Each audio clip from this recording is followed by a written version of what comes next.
when I follow who's been buying gold, I look to the central banks. When I see what's going on in the stock market, I see the insiders selling at a 6-to-1 clip versus buying. In other words, corporate insiders are for every one purchase, there's six sales.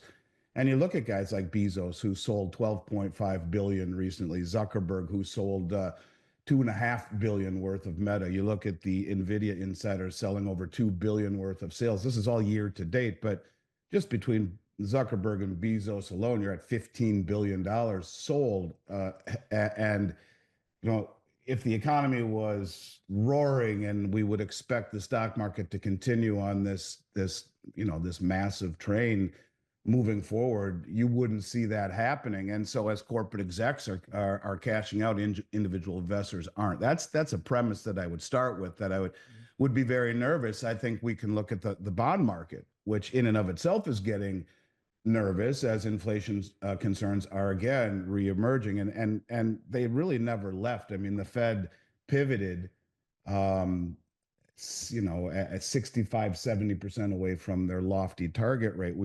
Was making a joke about this the other day. You're taking a cross country trip from California to New York, and you stop in Omaha and say we're there. We're 70% of the way there, but that's okay. That's good enough. And the point of it is that they haven't signaled victory on inflation. They've waved the white flag on it. And we can see that happening as the 10-year Treasury keeps going higher. In fact, the 20-year Treasury, which is something we really don't talk about very often, eclipsed 5% here just the other day. That's a big deal. That's a problem. We're getting into that point where the economy is going to start to shake and rattle. And we're seeing that with all of the longer duration maturities. And so what does that mean for the economy? What does that mean for the bond market, for the ballooning U.S. debt?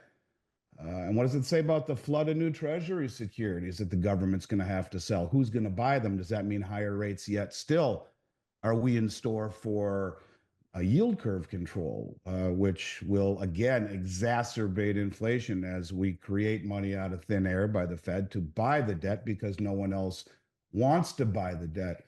And then you look at all of the metrics by which we gauge, are we heading into a recession, which would negatively impact stock portfolios and whatnot. And by every single metric, and then some, we're there. The reinversion or the uninversion of the yield curve, the Claudia Sam rule, the increase in money market holdings, which is up to over $7 trillion. All of these things have accurately predicted recessions in the past. And so if I were at that point where I'm very quickly going to be receiving money out of my retirement, I would not have a problem with pivoting.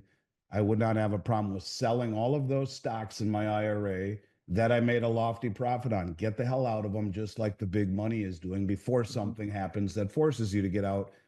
Get out now, and I would layer it into incredibly short duration treasuries. As crazy as that sounds to me, I don't know where else you go where you can feel safe and sleep well at night in a market by every single metric is classically and historically overvalued, and the insiders are bailing ship, and the long end of the bond market moving higher, where the banks who bet again that wouldn't happen are going to be on the wrong side of that bet, especially if rates really start to move higher, which I expect that they will. Corporate insiders are selling at a staggering 6-to-1 ratio. Bezos offloaded $12.5 billion, Zuckerberg cashed out $2.5 billion, and Nvidia executives sold over $2 billion just this year. Meanwhile, US debt is ballooning at unprecedented levels, with Treasury yields surpassing 5% on 20-year bonds, signaling a system under immense strain. Andy Schectman warns that these aren't random events. They're the early signs of a US government reset. From soaring debt to insider sell-offs, every indicator points to a crumbling economy. But what does this mean for your wealth, and how can you prepare? It almost makes you feel like you're insane.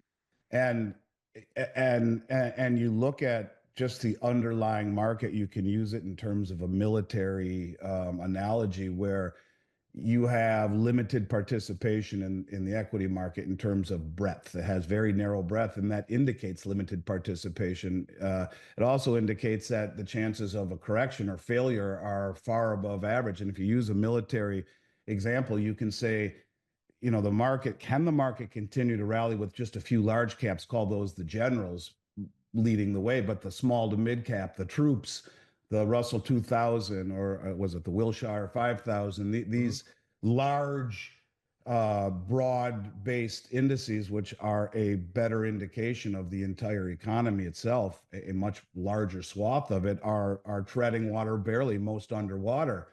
So if you don't have the troops on board, the small caps, the mid caps, where I guess you could say there's value. I got a buddy who runs a hedge fund, and that's where he's putting his money. He says that's the only place that there's real value are the small caps and the mid caps. Well, if they're not on board, the rally has no credibility. And that I think is something very concerning, especially on top of all of the insiders pulling out, including insiders in those magnificent seven. So that's something that to me is very concerning. And I don't care how they try to spin it. You know, great, strong economy, but an economy that is indebted the way that ours is, both on a personal level with record debt, record credit card debt, record mortgage debt, record delinquencies. In the month of December, there was another, I don't know, uh, huge amount. In fact, I can find the number here real quick. Huge amount of commercial real estate delinquencies. Let me see. I wrote it down. Yeah, in the month of December, the delinquency of commercial-backed securities that are securitized. They take these commercial-backed loans and they put it into a mortgage-backed security. The delinquency rate spiked to an all-time high of 11%. And so that's something that we're not used to seeing, right? And so at 11%, that's higher than it was in 2008. This is something that should certainly get the banks very nervous, of course. And I think this is something that the mainstream advisors are ignoring. You talk about the debt ceiling again. The debt ceiling is going to be hit as soon as, well, it actually, I think in a week. It's interesting. They set the debt limit at 45 billion in 1939. They've raised it 103 times, and we constantly are outrunning our tax revenue. This is no different. In fact, the first 2 months of the new year for the government, which starts in October, we've already spent more money than ever before in the first 2 months. It's the worst 2 month start to the Treasury in the history of the government. So he's coming into taking over a ship that is taking on water economically.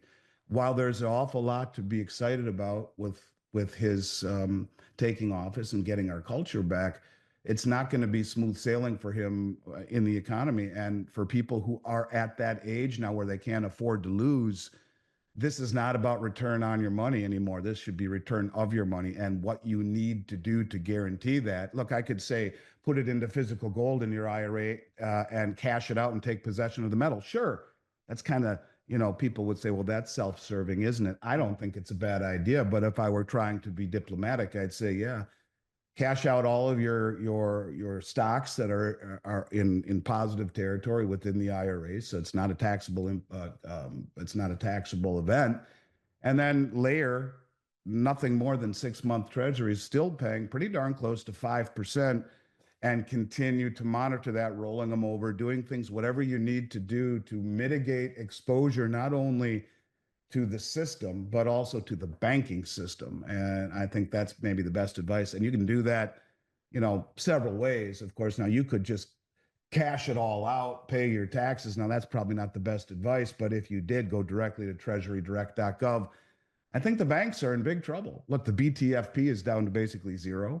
They aren't making any new loans, and the repo market's basically at zero. The liquidity is falling. And that's not a good sign either for the banks, who are then experiencing all of this stress with delinquencies in the commercial real estate market and an economy where rates are moving higher and liquidity is becoming far harder to come by. This is all, this is kind of a very, very scary economy that he's taking over, one that certainly underneath the covers is not as rosy as the mainstream media, like that guy you read, are making it out to be. Well, you can see they're making, the Biden is making it hard on him to do the drill baby drill and passing laws to make it illegal to drill for oil offshore around the U.S. coast line for I don't know how many millions and millions and millions of miles, and they're not making it easy, and they're continuing to destabilize the dollar at the same time.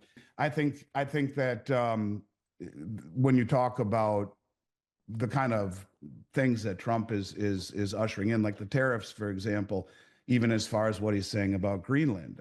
We'll tariff the hell out of Denmark, and if the BRICS continue down their path, we will tariff them at 100%. These tariffs are not tariffs. These tariffs are sanctions masquerading as tariffs, and it's not going to be easy. I think ultimately it will face a lot of backlash. You'll see currency wars. You'll see supply chain disruptions. You're already seeing that in China not wanting to send certain strategic metals to us or rare earth metals. So, look, I admire him. I admire him for what he's trying to do, trying to bring back our culture and trying to, calling the Gulf of Mexico the Gulf of the United States. But many of the things he's trying to do are quite provocative. We'll have pushback, we'll have ramifications, unintended consequences. I guess I think that I'm glad he's here and I'm glad he's manning the ship, but I think a lot of the things that he's going to attempt to do will not immediately be easy and met with acceptance. So, I think right now I would be more this risk-on trade that everyone is so enamored with, which would be, risky trades like the AI tech boom and cryptocurrencies and what they call risk-on. At the same time, the insiders are leaving the risk-on party. At the same time, the central banks have doubled down their gold acquisition. And so the people who are in the know, the people who are writing the playbook, I think are signaling an opposite agenda from those who are telling us, what the future is going to be, the near future, based upon these policies. And I'm not so sure that they're wrong, to be honest with you. So I think that I would be cautiously optimistic with what he will bring to the table. Very optimistic in terms of, bringing back the American ideals and merit over lifestyle and cleaning up the cities and all the things that I've talked about ad nauseum. But I am not convinced that, and especially with the actions of the current administration spending like drunken sailors and selling the border wall and doing these, at 5 cents on the dollar and imposing these drilling restrictions and everything he wants to do, they're trying to stymie.